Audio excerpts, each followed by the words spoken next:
Hello, আমি nutritionist Shreya. Welcome to my channel.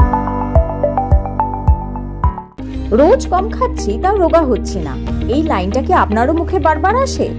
অনেকে ভাবেন হয়তো শরীরের ভেতরে কোনো সমস্যা হচ্ছে, অথবা কোনো ম্যাজিক ড্রিঙ্ক খেলেই হঠাৎ রোগা হয়ে যাব। কিন্তু সত্যিটা হলো, রোগা হবার কোনো জাদুর ফর্মুলা নেই।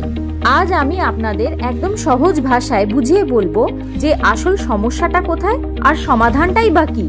ভিডিওটা এগিয়ে নিয়ে যাওয়ার আগে একটাই রিকোয়েস্ট করব, যদি আমার ভিডিও আপনার ভালো লেগে থাকে তাহলে প্লিজ লাইক আর শেয়ার করুন। আর আপনি যদি আমার ভিডিও আজকে প্রথম দেখছেন, আপনার যদি ভালো লেগে থাকে তাহলে প্লিজ সাবস্ক্রাইব করুন এবং বেল আইকনটা ক্লিক করুন ফর ফার্দার নোটিফিকেশন।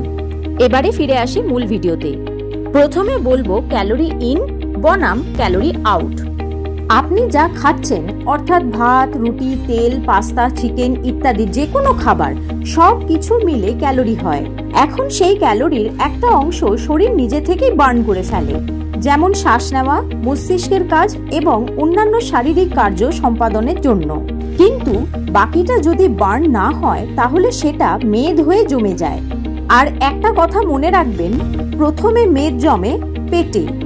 পেটে চর্বি খুব দ্রুত জমে আর সবচেয়ে কঠিনভাবে কমে। আসলে এখনকার সমস্যা হলো আমাদের লাইফস্টাইল। আমাদের লাইফস্টাইল খুব সেডেন্টারি হয়ে গেছে। ঘন্টার পর ঘন্টা বসে থাকা, শরীর নাড়াচাড়া প্রায় নেই বললেই চলে। এই জন্যই অনেকে ভাবে আমি তো কম খাচ্ছি তাও রোগা হচ্ছি না। তাহলে সমাধানটা কি? আসলে একটাই সমাধান রয়েছে, মুভমেন্ট, এক্সারসাইজ এবং শারীরিক পরিশ্রম। মনে রাখবেন, ম্যাজিক ড্রিঙ্ক, শর্টকাট ডায়েট এইগুলো সবই অস্থায়ী।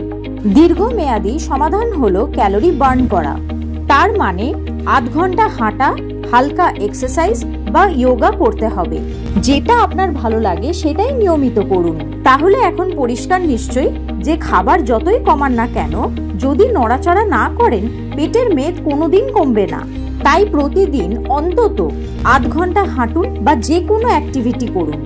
এছাড়াও আপনাকে একটি প্রপার ওয়েল ব্যালেন্সড ডায়েট অনুসরণ করতে হবে, পর্যাপ্ত পরিমাণে জল পান করতে হবে। হৃদরোগ বা কিডনির সমস্যা ছাড়া স্বাভাবিক মানুষের জন্য প্রতিদিন 3 লিটার জল পান করা উচিত।